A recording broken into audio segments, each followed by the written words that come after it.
మంచి మంచి కవులు చెబుతున్నారు.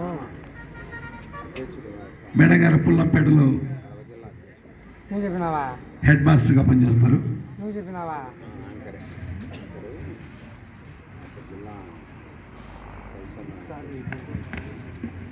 ఓం మాతృపితృ గురుదేవోభ్యో నమః.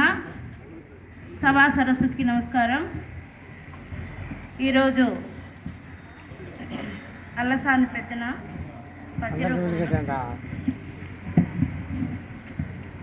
అంటే ఇది మొట్టమొదటిగా నేను మామూలుగా వచ్చిన కవిత, కానీ పద్యం అంటేనే కొంచెం మహామహులు ఉన్నారు కాబట్టి వాళ్ళ ముందు నేను పాడాలన్నా కొంచెం పదురుతుంది ఒళ్ళు సార్. దయచేసి మీరు పద్యమైనా కవిత అయినా వెంటనే స్టార్ట్ చేయండి. అది భయం ఇది భయం. Okay sir, thank you. Andhra కవిత పితామహుండనిడి బిరుదు పెరుగాంచిన విజ్ఞాన పెద్దయని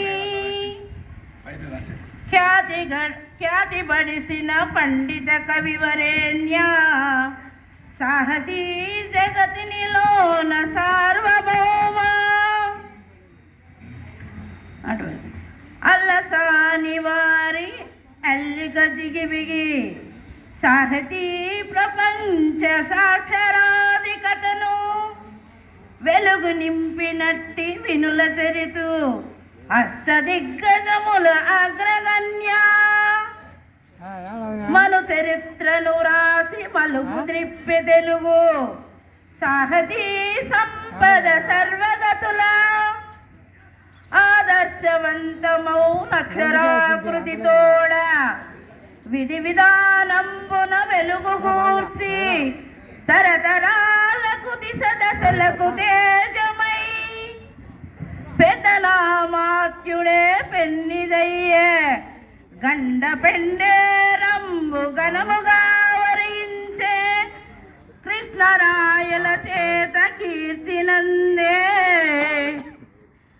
పెద్దనను బోలు కవీంద్రు వినుల చరిత వెదకిన గలబోడు మనకు విశ్వమందు తెలుగు సాహితీలో గాన వెలుగు నింపి కావ్య రచనయందు గనుడు తెలియా కథల కౌశల వర్ణన కనతకెక్కి పండిత ప్రశంసల నంది ప్రముఖుడయ్యా నద్వితీయ కవితల మహాప్రభులను కీర్తి నలరించిన యశస్వి మూర్తివరుడు పదముల్ చాలా ఉపగడన్ పెద పెరుగులూర్చిన పెద్ద పెద్దన ప్రతిభన్ పదమై ఆంధ్ర కవితకే కృజితామహుడు చూడహేమావరుడై. ధన్యవాదాలు. బాగుంది మేడం, చక్కగా పద్యం మాత్రమే పాడారు మీరు. నెక్స్ట్ మల్లంగి పాపిరెడ్డి గారు, అయ్యవారిపల్లె.